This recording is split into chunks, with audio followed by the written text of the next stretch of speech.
Hello, everyone, and welcome to our virtual event for The Dangerous Gift by 2ET Sutherland. We are also joined here today by someone you might know from the community, Biohazardia. A couple things before we get started on the super fun stuff. For all Books of Wonder events, we expect all participants to maintain a family-friendly atmosphere inclusive of respect and fairness. Anyone who violates the standard of behavior, including engaging in any form of harassment, inappropriate language, or disruptive conduct, will, at our discretion, be immediately removed. I have a couple short bios to read for our fabulous guests today. So, introducing 2ET Sutherland, she is the author of several books for young readers, including the Menagerie Trilogy, the Pet Trouble series, and 3 books in the best-selling Seeker series as part of the Aaron Hunter team. In 2009, she was a 2-day champion on Jeopardy! She lives in Massachusetts with her wonderful husband, 2 adorable sons, and one very patient dog. To learn more about 2E's books, visit her online at www.2ebooks.com. And then we have, of course, the fantastic Biohazardia. She is the dragon and fantasy artist online. She has been part of the Wings of Fire fan community since 2016 and is known in the fandom for her bright and colorful Wings of Fire fan art. She's a bioengineering PhD student studying tissue engineering. And one more thing before I pass things over to these two. If you have not purchased your signed copies of The Dangerous Gift, there is a big green button directly below us. Give that a click. You will get your signed copies, and you will also be getting a tattoo sheet inspired by Wings of Fire, which is super cool and exciting. If you have questions, Bio will be going through those throughout the event. Those are going to be directly below the green button in that Ask a Question box. So if you have questions, make sure they make it into that box, okay? This chatting's moving fast, and we don't want to lose anything. All right. I am going to pass things over to you two. Give a holler if you need me. Thank you. Thank you so much. Yay! Hi, how are you? I'm good. I'm nervous, but I'm good. I'm nervous. It's going to be awesome. Oh no, did you lose me? I can see you. I can hear you. Cut out for a moment, but that's all right. All right. Well, let me know if it's really terrible, and I will go yell at the rest of the household about whatever they're doing. Hi. Oh no, go ahead. I was gonna say, should I just jump into questions or? Sure. I mean, I guess that's why you're here to help me manage all these questions. How have you been doing lately with the vaccine rollout? Are you thinking of getting one soon? Oh, definitely. I can't wait. I'm so excited. It's actually hilarious because I don't know what lists I'm on, but I feel notification that's like, are you eligible for the vaccine? And when I click on it, it's like, no, you're not eligible for the vaccine. I know. I'm like, stop torturing me.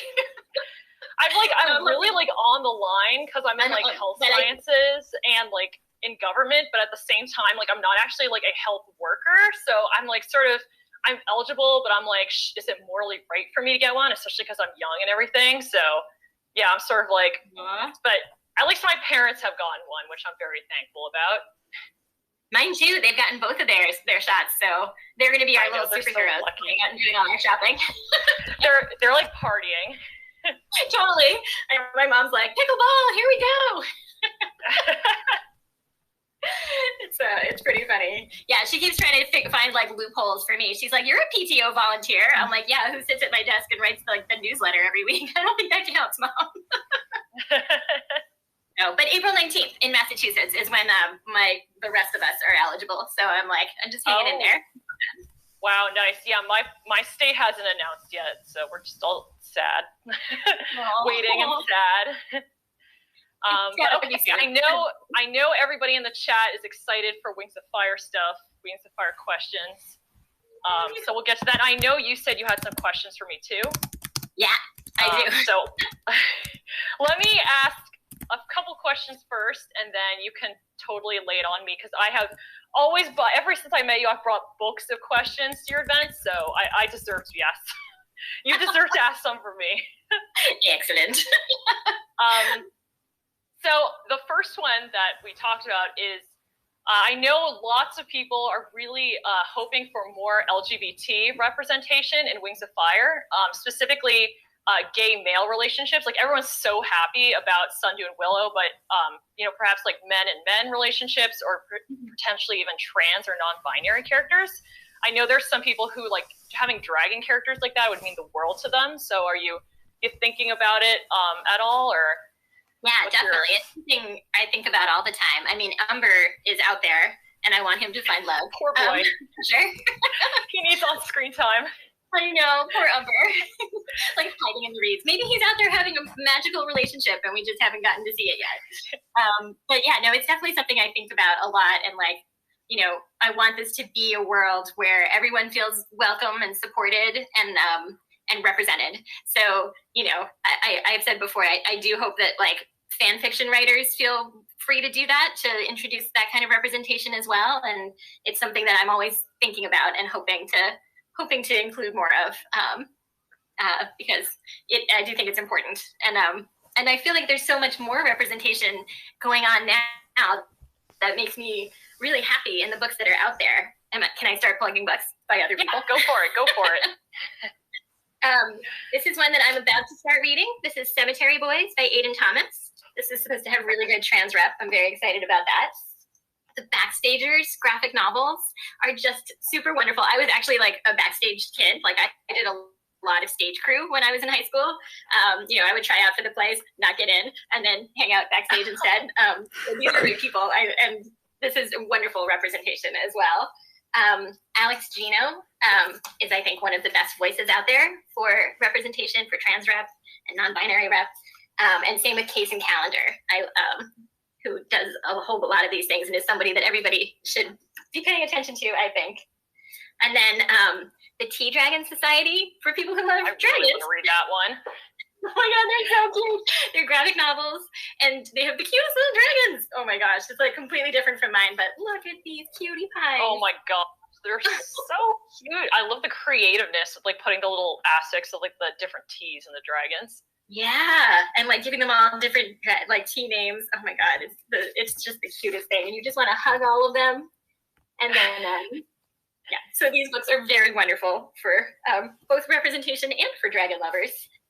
And then I just wanted to also mention Seanan Mcguire's Wayward children's series. This is technically for adults, and there are some pretty dark things that happen. So if you're like not into the dark stuff, maybe not these books yet. But if you're a little older, I think they're pretty wonderful, honestly. And there's a great trans boy in these, and it's about kids who like have gone through doorways to other worlds and then come back, like Narnia, but they're all like kind of, she made them up herself. And they're all just wonderful. Like they're all kind of dealing with what they coming back to the real world and wanting to be back in their fairylands or wherever they went. So it's a great series. Yeah, those all sound really, really good. I definitely want to pick up Tea Dragon Society. Yeah, they're very cute. So yeah, going off of that, I remember that you mentioned like if you did have like trans or non-binary representation, you'd want to do some research and like talk to people about it to like make sure that you get it right. So like I'm wondering like what sort of research did you do for Sundew and Willow? Sure. Well, a couple of things. I did have a sensitivity reader read it for me. Okay, nice. Yeah, because I was like, I don't know what I don't know. There's a part of me that's like, I've fallen in love. I know what that feels like. And this isn't a world where that is harder for that community. So everyone is just allowed to love whoever they want. So I felt like that wasn't one of the things I had to worry about, but I did want to make sure I wasn't missing something. So yes, I had a lovely reader check it for me who was very helpful, just to make sure I didn't get anything super wrong. But I feel like it's a little more complicated with trans representation. That's not something I've experienced. So I do want to make sure I get it right if I ever do it. Yeah, no, for sure. I think, definitely having like trans readers like read that would be super helpful. Yeah. Okay, so this is one that I know a lot of fans are interested in, because I know that if you ever comment or see anybody's like artwork or stories or animations, it would make their day. I know I made mine when you saw some of my stuff. So I know you said that you go on like Google Images and DeviantArt sometimes to look at Wings of Fire, but have you ever gone on YouTube to watch any like animation projects or anything like that? I know you're aware of the Roblox, but yeah, I am. I mean, I already feel like I spend too much time on the internet and not enough time on my writing. Like, and it's probably less than a lot of people, but. Procrastination nation. That's right. So no, I actually haven't watched any of the YouTube stuff. I know that there's a lot out there, but and I'm so glad it is out there, especially like for people who love to draw. Like, I can't draw at all, and I know they're from people like you, like walking them through it. Right? Is that the idea? Like showing what you do. Well, it's sort of like, I do post tutorials myself, but like there's a lot of these really cool things that people do. Well, they'll take a song and like a bunch of animators will animate maybe like a 10-second portion of the song. And like, there'll be this big like collaboration project where everyone will come together and they'll make this whole like music video of Wings of Fire based on the song. Oh my God. And it's like, awesome. I know people would be so happy. Like if you just search like Wings of Fire animations or something, like I know you like watching TV. So this is why I thought of that, because like you'd be able to see animations and like cool, fun, like, music videos of your characters. And like, I think that you would enjoy it. And I think it would mean the world to those fans too. So okay. I wasn't sure, but if you have free time, you're bored, just like go on YouTube, search like Wings of Fire animations, and you'll probably be really entertained. Dangerous. It's dangerous giving me more ways to procrastinate. Amanda's going to come after you. Oh gosh, I'm scared. I'm just kidding. I will. That sounds really awesome. That's incredibly cute. I can definitely recommend some also to you after. Yeah, they're like super good. All right, so next question. This one's got a small spoiler for book 14, and you're going to ask me, why would you say this afterward? But in Prince Arctic's Winglet, it's mentioned that the Icewing royalty have their heads mounted on a wall in a hallway and their dead bodies are thrown into the sea. So I assume Queen Glacier is on this wall, unfortunately. And how traumatized are Snowfall and Mink? Okay, this is hilarious because this came up actually as we were working on the Wings of Fire guide that's going to come out. Oh, nice. Next year, we think. We were one of the people helping me with it went through and it was looking for like any details about like Icewing culture and Icewing history, and she pulled out that note. She was like, "Oh, so royal heads are mounted on the walls," and I was like, "Who wrote that? That's appalling." I was like, "Yeah, that's pretty grim." But on the plus side, it was like 2,000 years ago. So what I have decided is that shortly after the winglet that we read, basically when the next queen was in charge, they had a little conversation where she was like, let's maybe not do that anymore. That's like kind of horrifying. So if it helps to know, by Queen Glacier's time, we're no longer doing that. There is no Queen Glacier staring at Snowfall and Mink all the time. I was wondering about that because I was like thinking about, like, oh my gosh, they're supposed to be so traumatized. I know, right? No, I think, every once in a while I try to put in something that's like really grim and dragony, and then later when I get into like teeny tiny characters having to deal with it, I'm like, ooh, how do I make this less traumatizing? It's a balance. It's a balance. I'm always trying to walk the line. I know, and then there's all those heads outside Burren's fortress too. So I assume Thorn would take them down. Yes, she totally did. But she probably knows some of the dragons. Yeah. All right, next one. So you have a lot of book recommendations, which like you just showed us a bunch of awesome ones, and like I know you have a ton on your events page, and I know you like to talk about themes that you'd like to see, but what sorts of themes do you not like to see? So I know like you once ranted to me about how you don't like how Lost didn't have free will, and you were very upset by that. So like what sorts of themes do you like dislike to read in a book? Like that make you be like, I'm not gonna finish this. Oh, that's so interesting. Wow, what a great question. I guess one thing I have noticed about the books that I tend to quit are the ones where the characters are really self-pitying, but not just that they feel bad. I think it's okay for characters to, be in tough situations and feel bad, but when they take it out on other people, when they're just like cruel to other people because they feel bad for themselves, that always makes me feel very like I don't know. I just feel bad for everyone around them. So I have quit a few books because of that. Like, and there's like, there's a genre of adult books of like people who are just like having sort of middle-aged malaise, like that I find not quite so interesting. This is why I love, YA and middle grade, is because it's mostly about people who are like still out going to change their lives, save the world, and they like believe in themselves. Like the books where the tenor is where no, there's nothing you can do. You're just stuck in your terrible life.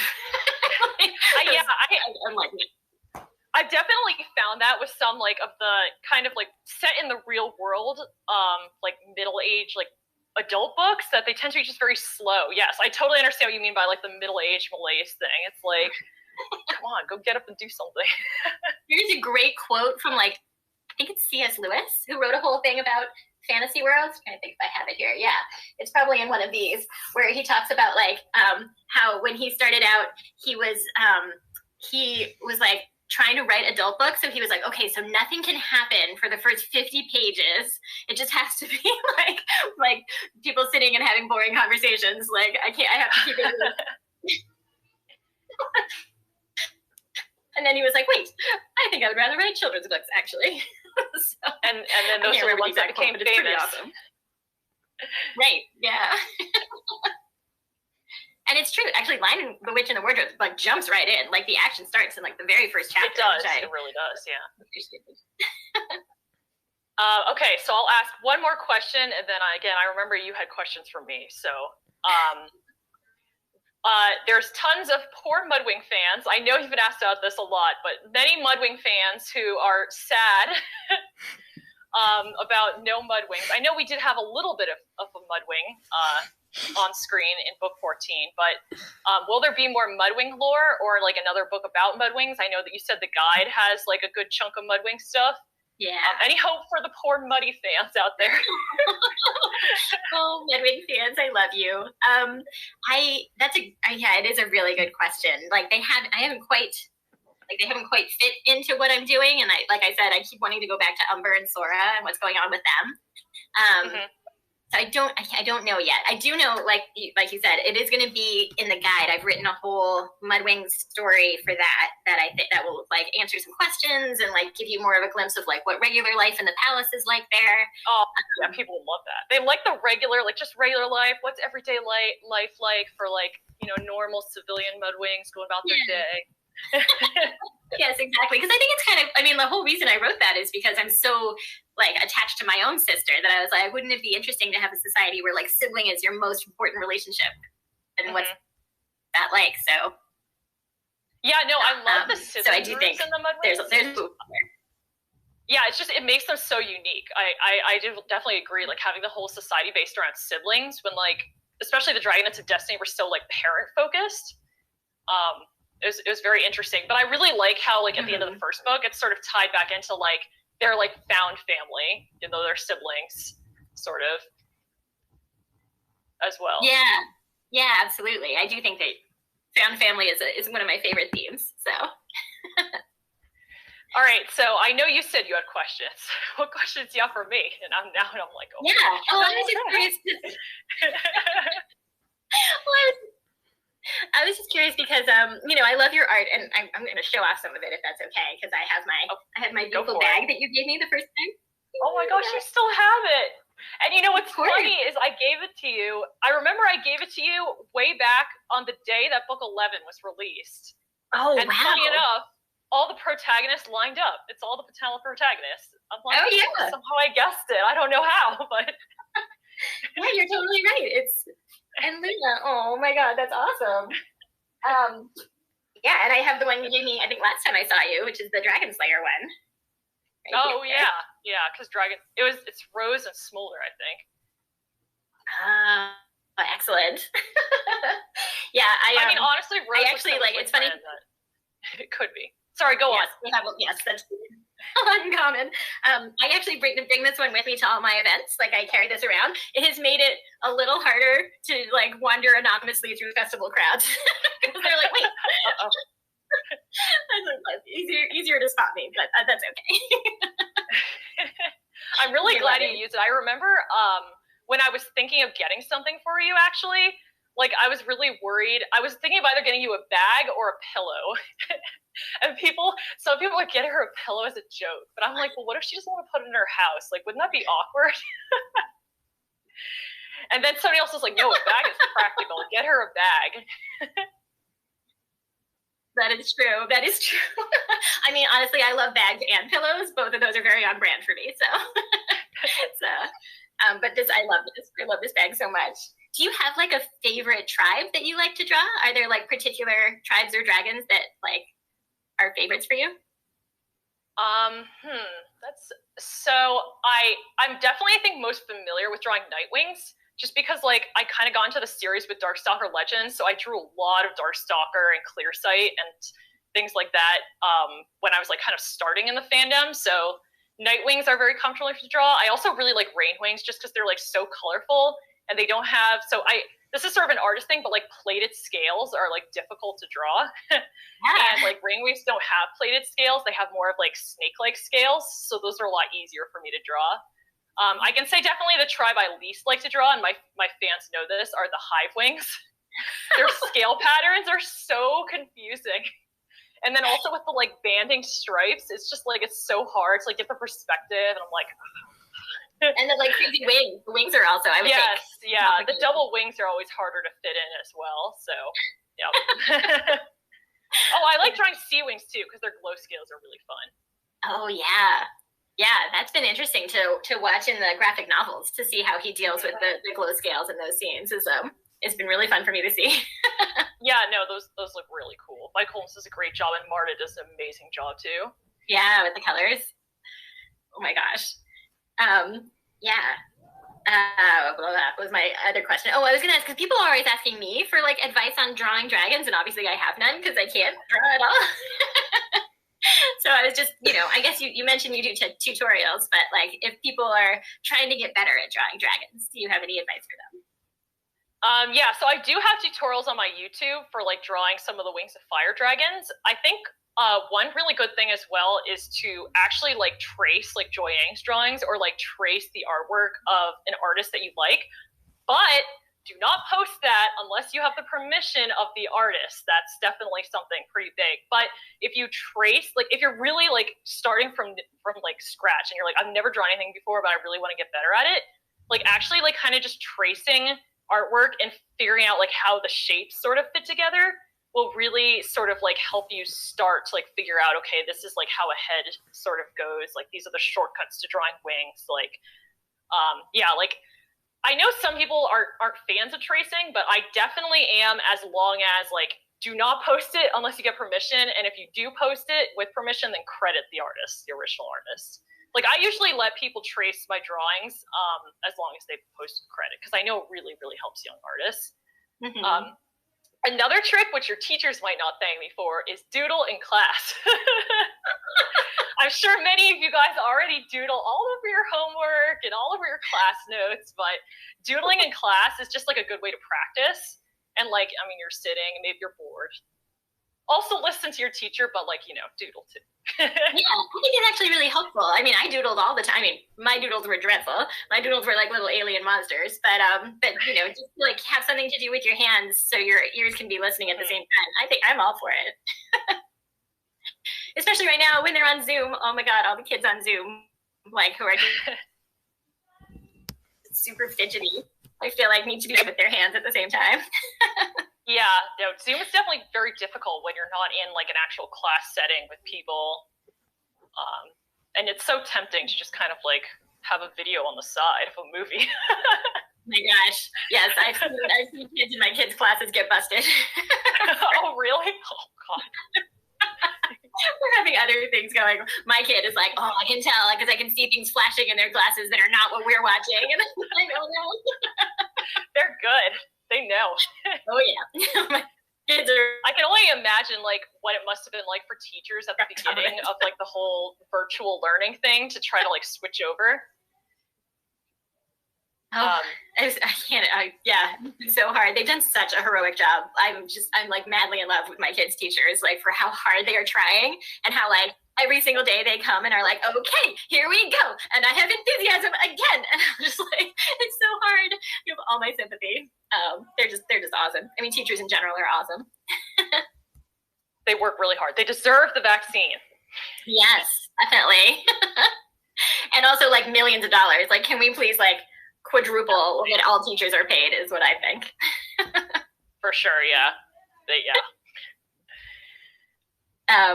Should we do some of the chat questions or the Q&A questions? Sure. Yeah, let's go for it. Okay, so let's see. The first question is, can you share any information about the upcoming Wings of Fire guide? I think an interesting thing would be like, is it more like there's a bunch of information about each tribe, or did you do more like short stories? Like, is it more like the Warriors guides, or is it more like a bio about all the stuff?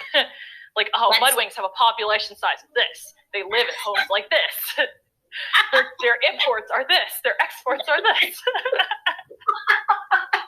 I have a feeling, knowing you, which one it is, but I know a lot of people like that bio setup.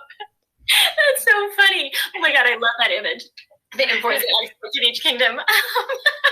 No, you're right. You know me. It's we talked a lot about like what it could be, and we didn't want it to be like, we just wanted it to be really fun. Like we wanted it to have, I mean, and, yeah, the way I write, I'm like, more character stuff. Let's do character things. So I think it's okay to say that what it's going to be structured as is like an updated guide. Like, you know, we have like there's like a guide to the Wings of Fire world at the beginning of each book. And so the premise is that Starflight has read the ones that exist, the one that's out there, and is like, this is all wrong, and also it's missing a bunch of stuff. And so he's decided to like start over and try to make a new guide. So there's like little notes from Starflight. There's little notes from the people helping him. There's like he's like trying to get scrolls from every kingdom that he can include that are like important history or like interesting stories from the past. So my hope is that it's gonna end up being there'll be a section for each tribe, and you'll get to see like cool stories from like their ancient history, or like stuff about their current everyday life, but through like a letter that one of them has written. So because it's hard for me. Everyone will be all over the ancient history. Awesome. Yeah, it is hard for me to write anything that's just like a list of stuff. It always turns into a list of stuff with like notes from Kinkajou and like what does Fate Speaker think about this? And so a lot of the things have become much more character based than like. That's fair, yeah. I know there's a lot of people with like original characters, and then of course like original settings, like Pyro Pantella, for example, where I know people are like, oh, I want lore, like that's just listed out, and then. But I know also that some people just can't really focus on that, and they want a story. Yeah, I know. There was a part of me that was like, I hope no one was expecting an encyclopedia and is now going to be distressed by this. But I think hopefully the fun will balance out the information, and everyone will like it. We'll see. I think it'll be it's still very much in progress. Like we're only a few seconds in. Actually, since you mentioned you sort of mentioned the PPAU, can you explain it to people? Because I've had people ask about the dedication in book 14, and can you explain what the everyone in the group is still like, aww. Yes, PPAU gang, rise up in the chat. Anyway, so basically it's a like role play group and community that I run with my friend Alaska Nay. And it's basically set 1,000 years in the future of the canon Wings of Fire series, and it's about a university and an alliance that is set up on a large island in between Pyria and Patala.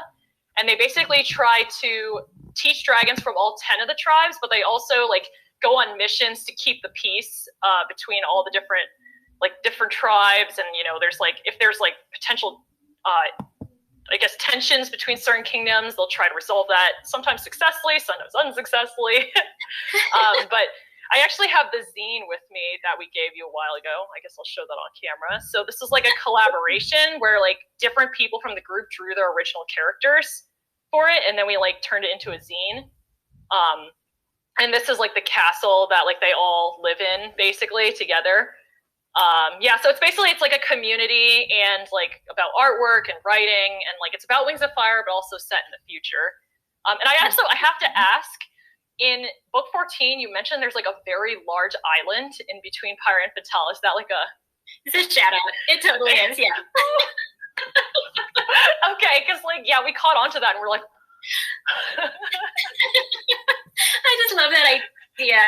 I think that is so, I mean, that's like my dream, is like all the tribes coming together and like, you know, learning and from each other. And I think that, and I love that there's all the people in your community like working on this story together and coming up with OCs. I think that makes me really happy. So, so yes, that's your right. Absolutely. We definitely have had a lot of applications since the group came out. So I've been like working to accept people. Oh gosh. But yeah, anyway, getting back to the questions that people have asked, is there ever going to be a reference for the Beetle wings, perhaps in the Wings of Fire guide? Yeah, maybe. I think that's one of the things we're talking about is like, how do we do ancient history for the Silk Wings and Hive Wings, given kind of what's happened in the last few years in their world. So if I can go back and like, but there's also, I feel like there's a whole other story back then about like who fled from Pyrea to Pantala and why in the first place. And I haven't figured out when I'm going to tell or how I'm going to tell that story. So I was like, should I put guide or like a novel? Right. That's what I'm trying to figure out, is like, because I started thinking about it for the guide and then I was like, it feels like a bigger story than this. So, but I haven't like figured out with Amanda, like whether that is a whole book of its own or how to fit it in. Fair. But anyway, it is on my mind. I am thinking about it. Okay, nice. Yeah, I know a lot of people are really interested in the Beetle wings in particular and like what they look like, especially like a reference. Like I know there have been some fan references that have been really interesting. Wait, I lost you for a minute there. Oh, I know there's a lot of people who are really interested in the Beetle wings and like, especially like what they look like, because people are trying to like put together like silk wings plus hive wings equals what. Awesome. Yeah, I'll have to think about how to explain that. And maybe get Joy to draw me something. Like even with the silk wings and the hive wings and the leaf wings, I could kind of explain it in words, but it wasn't until she drew it that I was like, yes, that's what I meant. I know. I love how Joy Yang like makes it so that all the dragons like sort of feel like they could have come from a common ancestor, but they all have their own unique features as well. Yeah, she's amazing. She's good job. Okay, so next question. Are there any characters in Wings of Fire that have autism? So like the person said that they noticed some traits of autism and like Whiteout in particular and Cricket, possibly also like Starflight and Moon. So are any of them on the autism spectrum? Or like, did you do any research for that when you were making any of these characters?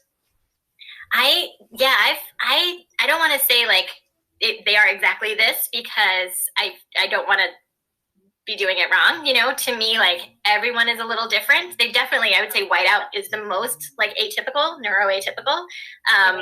And you know, that it's a little different because they're dragons, but I do like in my head, yes, some of them are, but I don't, I haven't like, I don't want to spell that out and get it wrong. You know what I mean? So, so I just, yes, I think all of their brains are a little different in some ways. Does that make sense? Yeah, no, that definitely did. Yeah. Yeah, I think definitely having like, we were talking about LGBT representation before, but also having like a neurotypical representation as well, like it means a lot to people. Like I know a lot of people find like Whiteout as like sort of a comfort character because they really relate to her. Yeah. Yeah. I hope so. That was definitely on my mind. That's really nice. Is there, okay, so again, slight spoilers for book 14. So in the Forbidden Treasury that Snowfall is in, there's this item called the Gift of Understanding that Snowfall's like, understanding? I don't care about understanding other people. Is there any information you have about it? Or is it just kind of one of those seeds they put? I also have to say it's my theory that it lets them understand scavengers. That's my personal theory. They were going to use it in the book, but... So... gosh, what can I say? If you say it's a spoiler, that's fine. You're allowed to be like, this is a spoiler.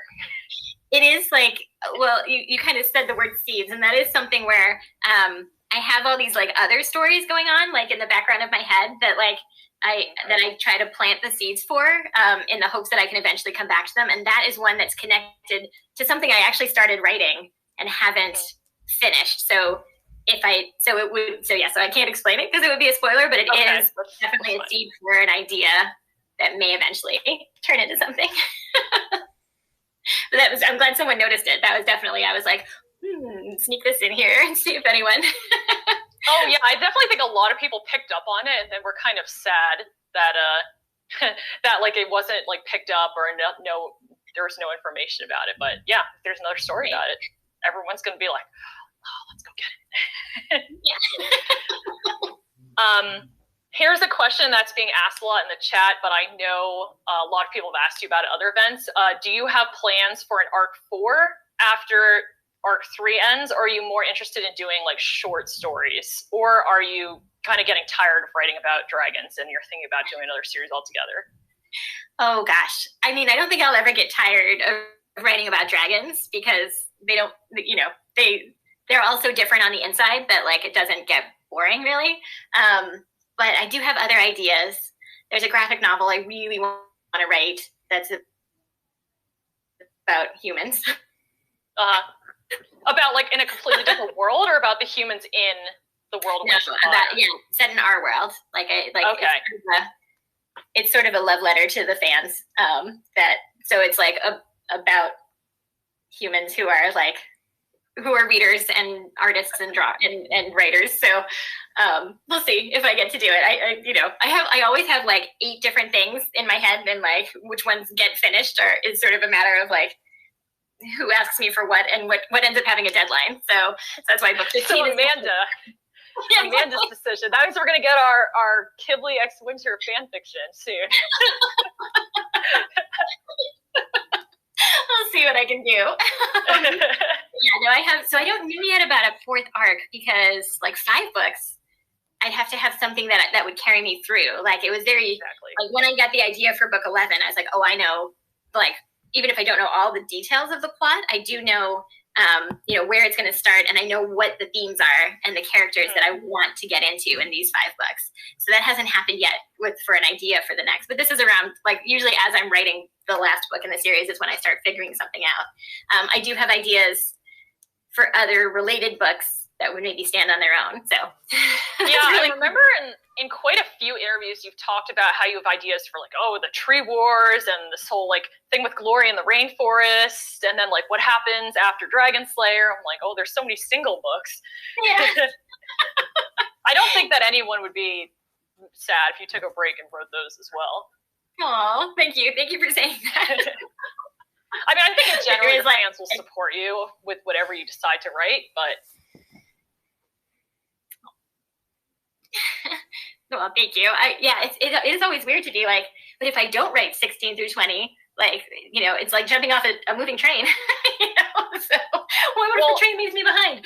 But I do know that Wings of Fire is like a big moneymaker for Scholastic. I actually remember reading an article with some people where it literally said, Scholastic saved by the sales of The Poison Jungle, which like did really, really well this season.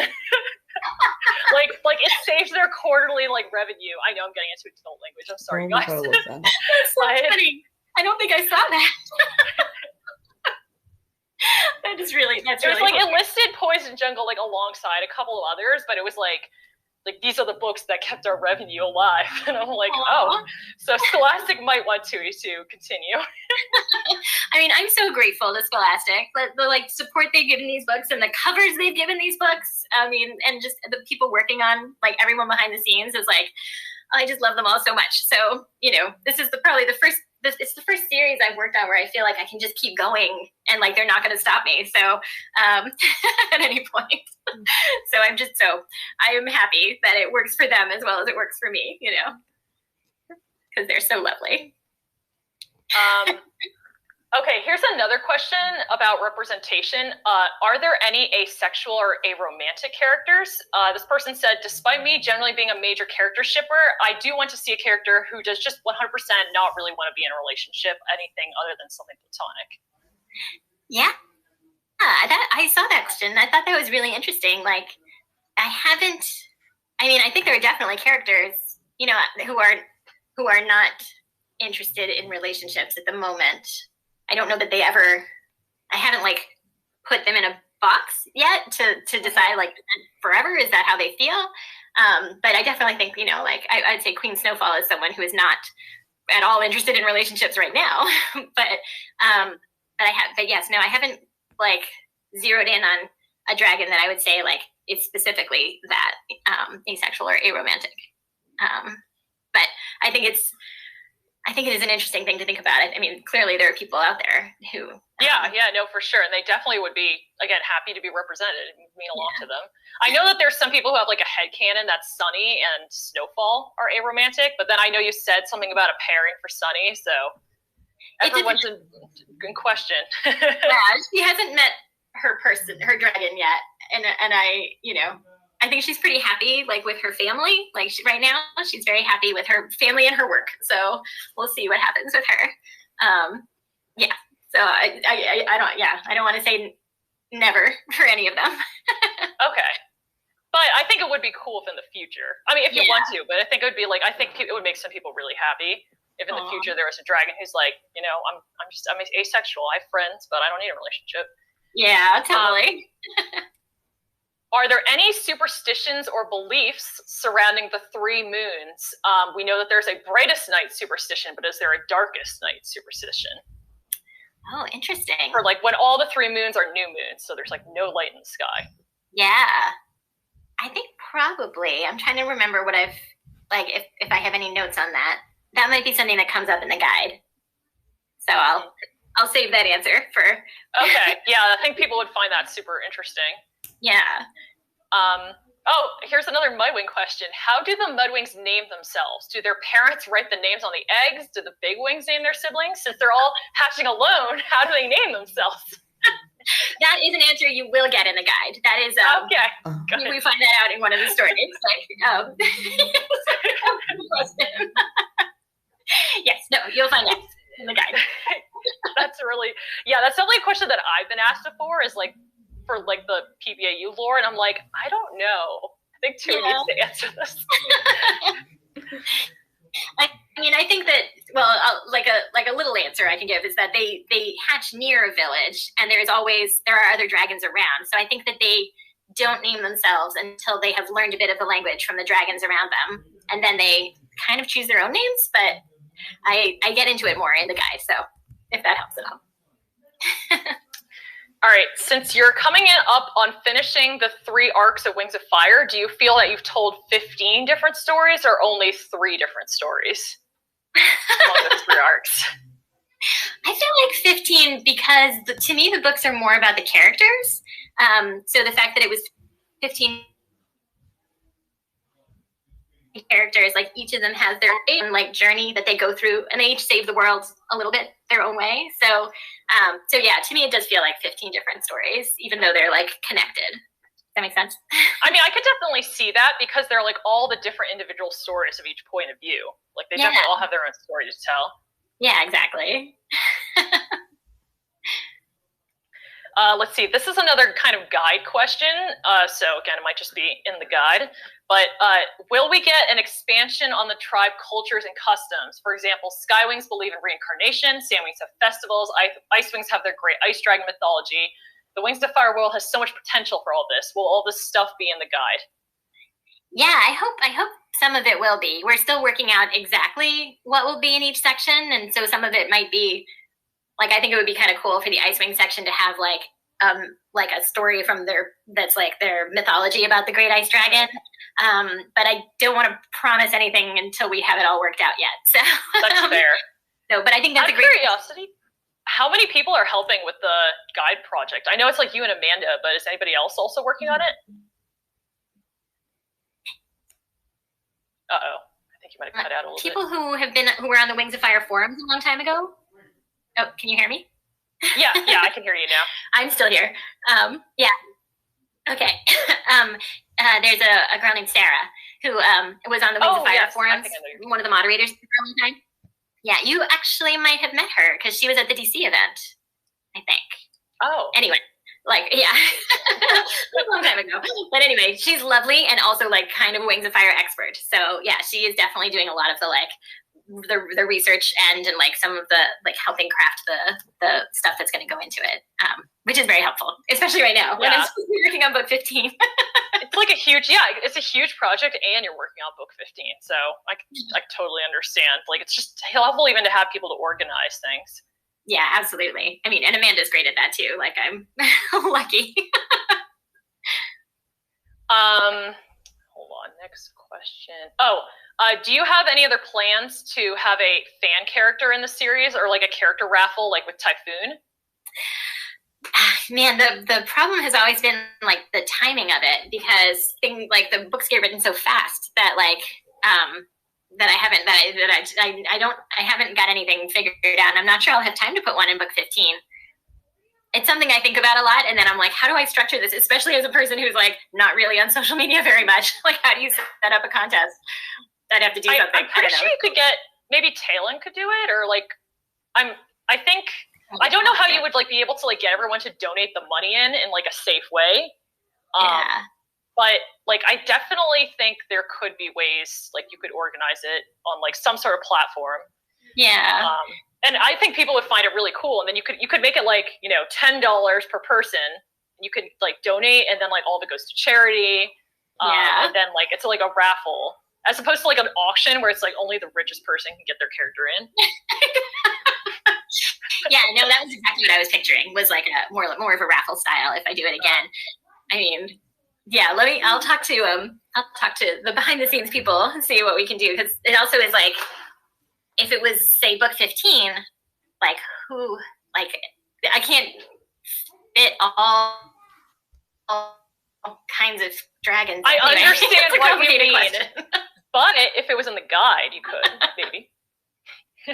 That's true. Ooh, yes. I completely understand what you mean based on the book 14 spoilers.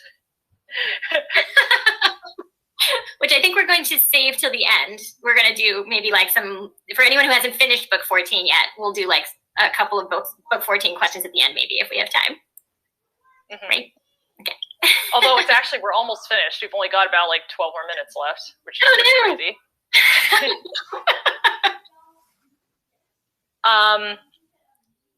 Okay, so this is actually a really good question for the end, so I'll save that. What kinds of activities will there be in Forge Your Dragon World? Oh, good question. So Forge Your Dragon World, for anyone who doesn't know, is the book coming out in May. This is just a sample. I keep saying that because I'm afraid people will be like, well, let's look over a short book, Dewey. But it's going to be longer than that. Here, I think I can show you the table of contents. So it'll be like story sparks, ideas for like coming up with dragon characters and dragon tribes. I'm trying to read this backwards. World building and like starting stories. So there's a lot about there's some like ideas from me, and then there's like find your idea, like write down like things that you could use to turn into a story, things you could use to inspire a character, and some drawing stuff too. So I hope people, I think it's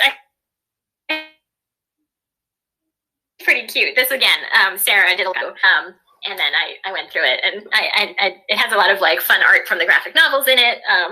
So I think for people who are looking for inspiration to get into fan fiction, that hopefully will be fun for them. Nice. Yeah, no, I'm pretty excited for it. I know it's sort of geared towards, I think, younger people from what I heard, but I think, honestly, everyone will enjoy it. I hope so. I mean, I would say, like, I have this shelf up here that is all, like, writing books by other writers.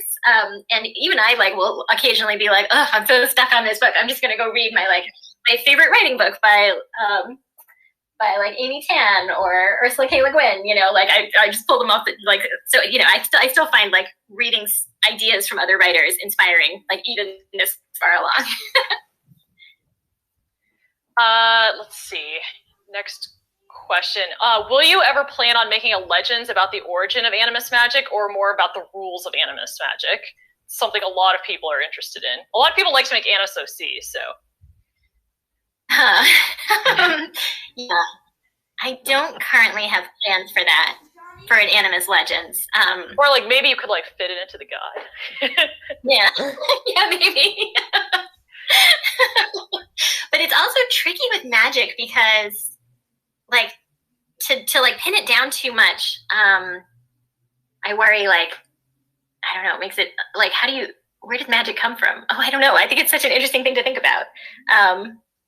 So anyway, I'm sorry, that's not a super great answer. But so it's not, no, that's fine. If you're not thinking about it, that's a legitimate answer. I want to keep it secret.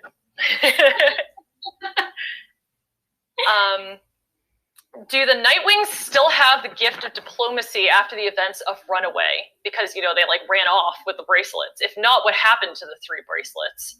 Yeah, good question. This is the kind of thing where I do take notes as I'm going along. Like, I like to track where things are, because I'm always afraid I'm going to lose things. So I have notes about this somewhere, but I don't know off the top of my head. Yeah, I feel like they were lost over time, but they're around somewhere. And that would be an interesting thing to maybe come back to. But yeah, so I'd have to look it up. I'm sorry. No, that's totally fine. I definitely understand it's hard to keep track of things in the world. Especially when you're me and you're like, here's another thing, here's another character, here's another thing. Yeah, it's difficult. I know you have a lot of little Word documents, but do you have like a really big one for just like all your lore stuff with the world? No, it's all over the place. Because like for me, what I find helps, like if people are asking about like a certain character, like who is this queen from like 3 generations ago, I can like Control F for like the Sea-Wing. Like, oh, yeah. This is the Sea-Wing section. Okay, here's the information about the queens. Or like if people want to ask, you know, what's this animus item doing? Where is it? Like I Control F and look for it in my huge document. What I was doing for a while is I was taking each like manuscript and putting them all in one giant Word document that was like, it was like books 1 through 14, like all in one place. But I think I got up to like book 12 and Microsoft Word just like freaked out. It was like, no, too many things. Take all your words and go away. So I kind of broke it. Mine definitely lags. Like my page lags, so I understand the pain. Yeah. That was helpful, definitely, for searching, like, have I used this name before? What have I said about this specific thing? But yeah, I need to create separate ones for each of the 5 arcs. Maybe that would make it less mad at me. I think one more question, then we'll get to the like spoiler questions because we don't have a huge amount of time left. One person is asking about on the maps of Pyria and Patella, there's like serpentine creatures on the side. Is there like, Are they important? Are they like creatures in the sea, or is it just like a cool decoration? I will admit those are just a cool decoration that the artist added. That doesn't mean that I won't throw them in at some point, but I didn't come up with those. The map artist, who is pretty amazing, added those in. So sorry. I know some people's hearts are broken because there's like so many people are like, oh, secret sea creatures of the ocean, and there are people who are like, they're just decorations. I mean, you know, that's never say never. There could definitely be like a whole Kraken society under the sea somewhere. All right, so I think now that we've got a little bit of time left, we can head to the spoiler questions. Okay. So I'm going to ask Tui a few questions about things that pertain to events that are in book 14 or at the end of book 14. So if you have not read The Dangerous Gift or book 14, feel free to plug your ears and go la la la la la la, because yeah, these questions will involve spoilers. Excellent. So first question is, I know that there are a lot of people who really love Wings of Fire because it's mostly about dragons, and because there's like some humans coming in, and likely humans in book 15. They're worried that Wings of Fire is going to turn into a Dragon Rider series.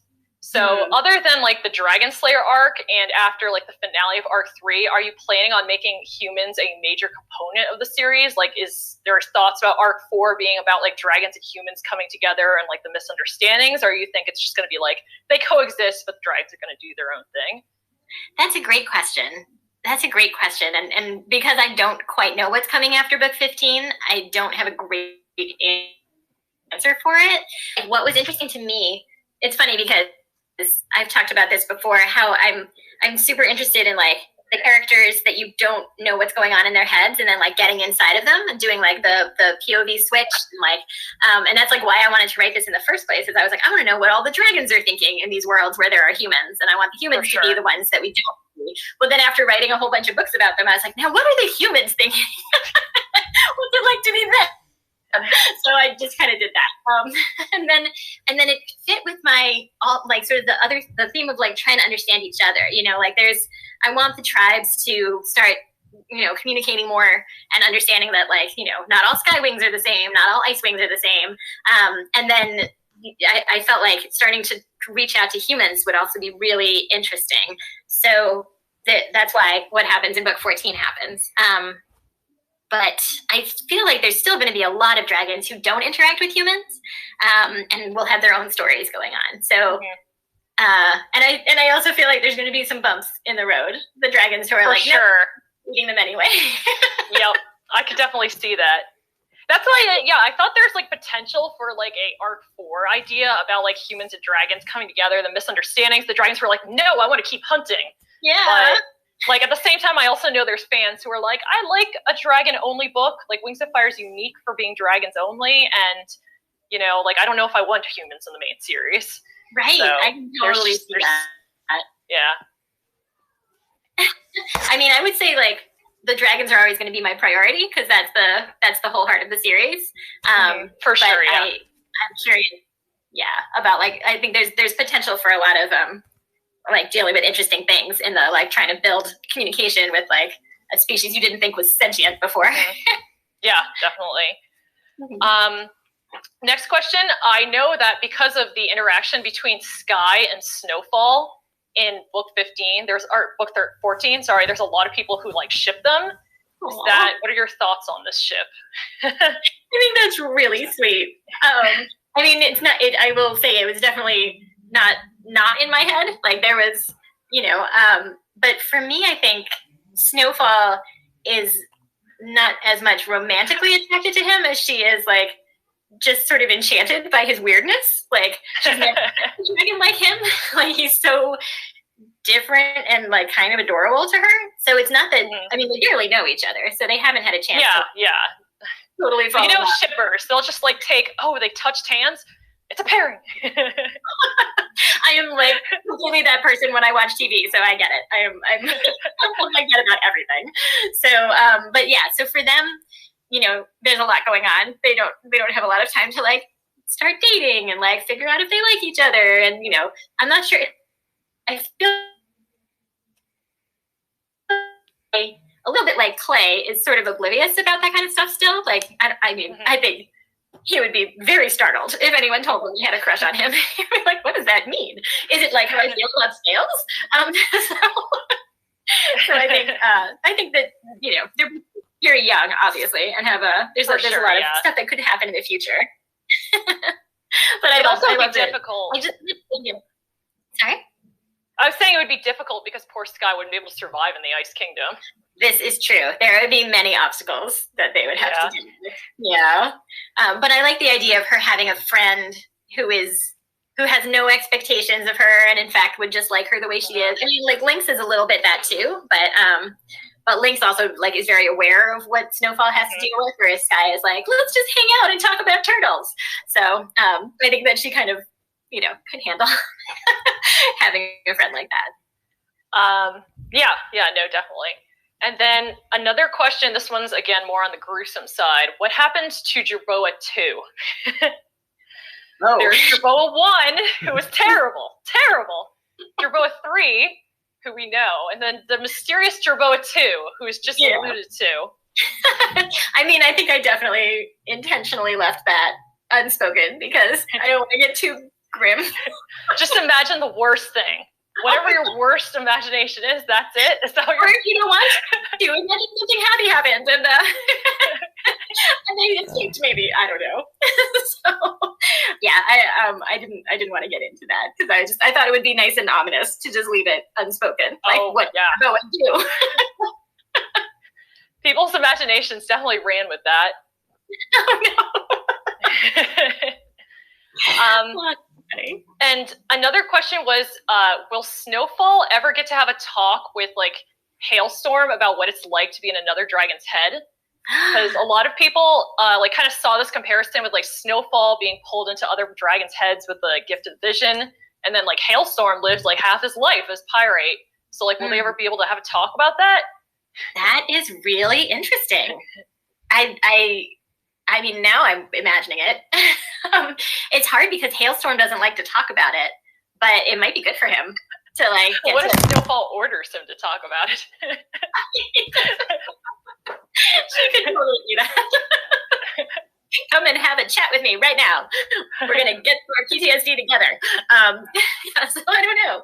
I think that would be really. I don't know if that could actually fit in the books anywhere, but I think that's a great thing to imagine. Two of them together. I mean, it was very winglet idea. What?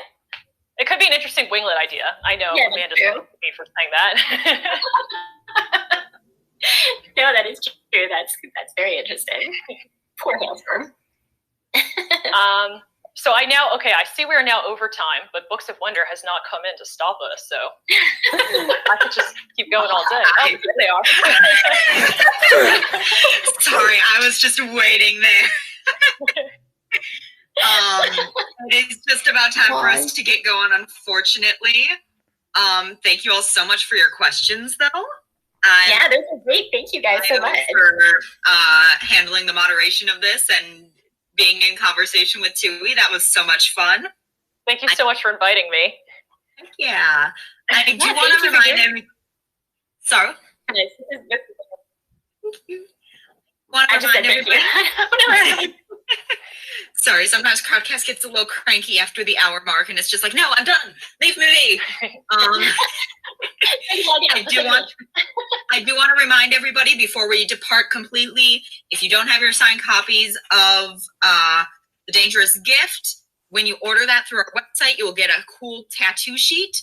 And if you're missing any signed copies of any of Tui's books in hardcover from your collection, if you click on the link below us, we have all of her books in hardcover signed. So if you need anything for your Wings of Fire collection, click on the link. Other than that, I think we are good to go. Thank you all so much. Yeah, thank you, everybody. It was hard to read the chat as I was talking, but I definitely saw a lot of very enthusiastic screaming. So much love. Yeah, I love you all so much. Thank you, Tui. Thank you, Bio. It was lovely to meet you both. And thank you, Books of Wonder. Yeah, thank you, Books of Wonder, for helping host this. I can't wait to be there in person again. For sure. It was so wonderful spending this afternoon with you. I hope you all enjoy the rest of your Sunday. Yay. Bye.